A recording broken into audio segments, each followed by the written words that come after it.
Bonjour à toutes et à tous et bienvenue sur Radio CSERT, votre rendez-vous quotidien avec l'actualité de la cybersécurité.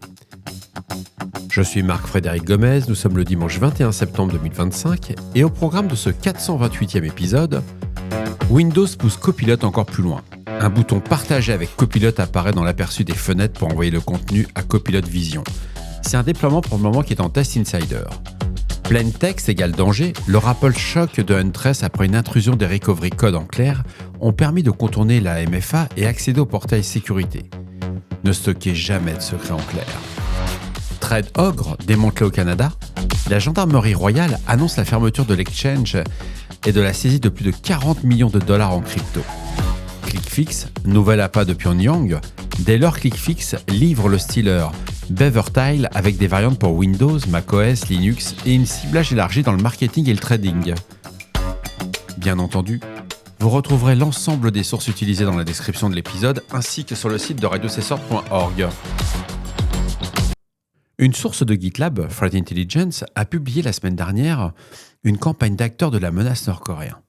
Ces acteurs liés au groupe Lazarus utilisent la tactique ClickFix, déjà bien rodée. Ils ciblent les rôles maintenant dans le marketing et les traders dans les secteurs de la crypto-monnaie et de la vente au détail.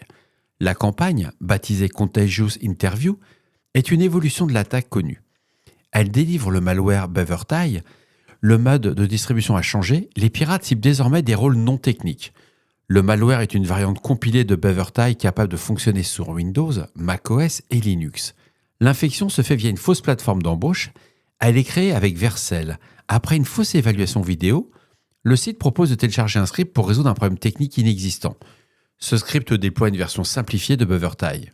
Alors la campagne est observée en mai 2025 et elle se distingue par le ciblage des rôles des non-développeurs. Les chercheurs estiment qu'il s'agit d'un test limité à ce jour. Une enquête conjointe de SentinelOne, Sentinel Labs et Validin révèle que la campagne Contagious Interview a ciblé au moins 230 personnes entre janvier et mars 2025.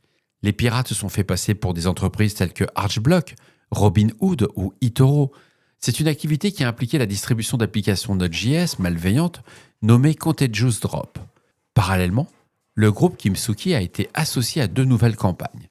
La première utilise des dépôts GitHub pour la livraison de malware, la seconde a abusé OpenAI de ChatGPT, on en avait parlé un peu hier, et le groupe a utilisé l'IA pour créer des fausses cartes d'identité militaires.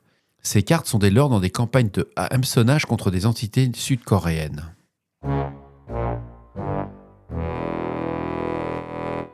Selon un rapport du 20 septembre 2025 de Blipping Computer, la gendarmerie royale du Canada a fermé la plateforme d'échange de crypto-monnaies ThreadOgre. Cette opération a conduit à la saisie de plus de 40 millions de dollars en crypto-actifs soupçonnés de provenir d'activités criminelles. Il s'agit de la première plateforme d'échange démantelée par les autorités canadiennes. Bravo! Elle représente la plus grande saisie d'actifs de l'histoire du pays. Une enquête a été lancée en juin 2024 à la suite d'un renseignement d'Europol.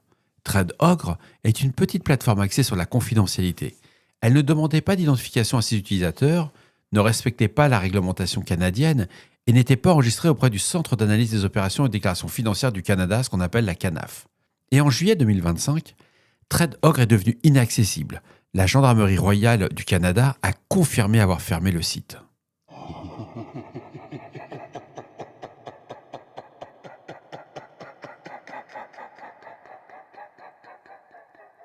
Alors, j'ai lu un article sur Huntress qui explique comment des acteurs de la menace ont exploité activement des VPN SonicWall.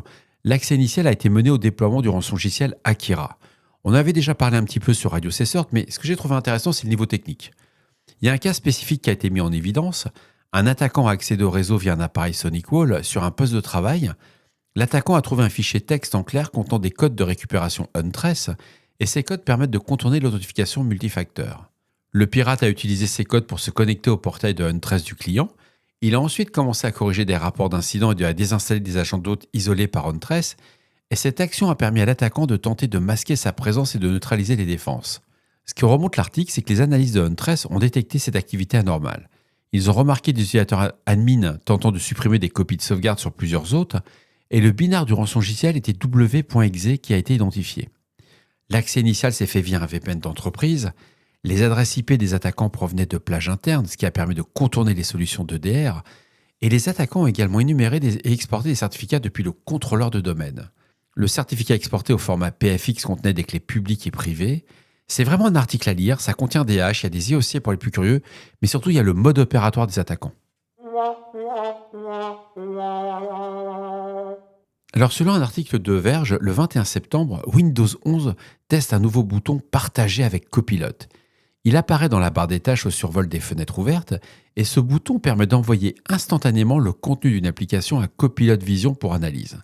L'objectif est de simplifier l'interaction avec l'IA en réduisant les étapes pour capturer et analyser l'écran. Et cette fonctionnalité est en test aujourd'hui, mais dans les versions de pré-version comme l'Insider Preview, vous pouvez déjà le voir, mais son déploiement général dépendra des retours des utilisateurs. Ça fait vraiment peur de voir que tout ce que vous faites sur votre PC, que ce soit professionnellement ou au niveau particulier, tout va partir chez Microsoft. Moi, je trouve quelque part, ça me gêne un peu, quoi. Il y a vraiment quelque chose où on se demande qu'est-ce que devient notre confidentialité des données dans le secret des affaires? Parce qu'il faut bien voir que vous allez avoir toute interaction avec votre PC, vous allez, entre guillemets, vous aider de Copilot qui va vous permettre de faire des choses extraordinaires pour tout ce qui va être les LLM associés, etc. Je trouve ça vraiment très bien, mais là, vous n'aurez plus le choix. C'est-à-dire que ça va être une fonction par défaut. C'est ça qui me gêne un peu. Ça fait un peu peur sur la confidentialité des données au sein de nos entreprises et aussi en tant que particulier. Et voilà, cet épisode du dimanche 21 septembre touche à sa fin. J'espère qu'il vous apportera des informations claires et utiles. J'espère que d'ici là vous resterez vigilants.